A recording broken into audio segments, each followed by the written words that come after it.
먹을거리로 남북 간의 장벽을 허무는 밥상 통일을 실천하려 했던 사람이 있습니다.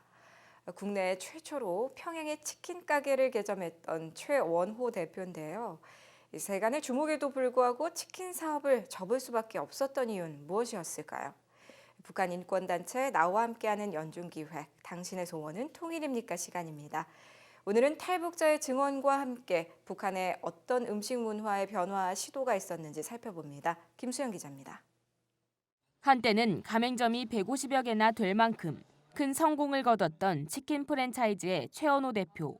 2008년 우리나라 최초로 북한 평양에 락원 닭고기 전문 식당을 열어 화제가 되기도 했습니다. 2005년 당시 남북 화해 분위기가 조성되면서 그는 난생 처음 북한 땅을 밟았습니다. 이후 6차례 이상 북한을 방문하며 당국자들을 설득해 북한의 락원 무역 총회사와 15년간 함께 운영하기로 계약했습니다. 주위에선 하나같이 수익성도 없고 위험한 사업이라며 최 대표를 말렸습니다. 하지만 먹을거리를 통해 남북한 민족의 화합을 이루겠다는 그의 신념은 꺾을 수 없었습니다.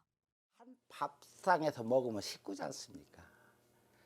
식구 개념으로 풀면은 통일도 쉽다고 봐요. 작은 데서부터 모든 것을 풀어나가면 굉장히 쉬울 텐데.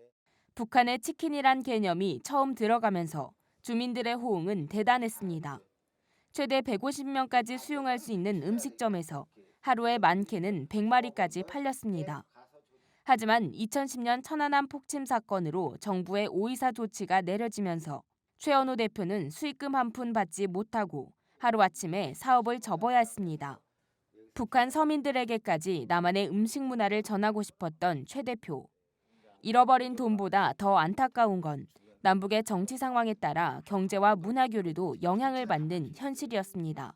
관계가 경색이 돼 있으니까 연락을 해도 걸리죠. 지금은 만나도 안 되고 이런 먹거리 문화에서 서로 자꾸 먹을 수 있는 그런 분위기를 만들어주고 도와줘야 될 정부가. 사단법인 한식문화교류협회도 음식문화 교류가 남북 통일을 앞당길 수 있다고 보고 지난해 남북음식문화 대축제를 기획했습니다.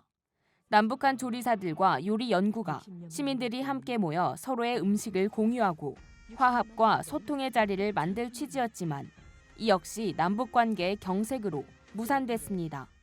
정치, 종교, 국방 관계의 문제는 너무 심오하고 힘들기 때문에 최소한 우리가 접촉할 수 있는 방안이 음식이지 않을까. 이러한 것들을 저희 민간 차원에서 너무 하다 보니까 힘듭니다. 그래서 아무래도 이런 것들이 좀 정부라든가 어떤 힘 있는 기관들이 좀 나서서 이런 것들을 좀 해주시면.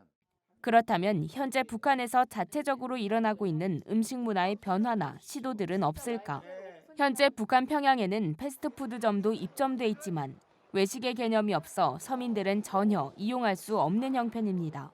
카페는 물론 최근에는 한국의 편의점격인 황금벌 상점을 오픈해 사탕이나 과자, 간단한 식료품을 판다는 소식도 들립니다.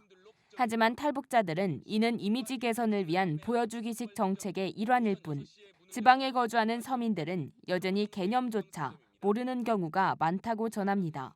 남한 음식에 대한 관심도 없진 않습니다. 장마당을 통해 남한의 김과 미역을 접해본 사람도 있고 얼마 전엔 남한의 배달 문화가 유입됐다는 반가운 소식도 들렸습니다. 하지만 여전히 확산을 기대하기는 어려운 실정입니다. 아직 대중적으로 확산되지 않고 특히 지방은 아예 그게 무슨 소리인지 모르더라고요. 변화가 다 있는 게 아니라 배달하려면 다 이제 오토바이도 있어야 되고 뭐 차도 있어야 되고 그러는데 그런 게 아직 그렇게 활발하게 뭐 다 있거나 그렇지 않기 때문에 그게 그래서 확산이 안 된 것 같아요. 비록 발전과 확산에는 어려움이 따르지만 북한에서 음식 문화의 빗장이 열렸다는 것만큼은 반가운 일. 밥상 통일을 위해 개인의 시도와 노력뿐 아니라 꾸준한 관심, 또 정치적 사안과는 별개로 생각할 줄 아는 성숙함이 남북한 모두에게 필요해 보입니다.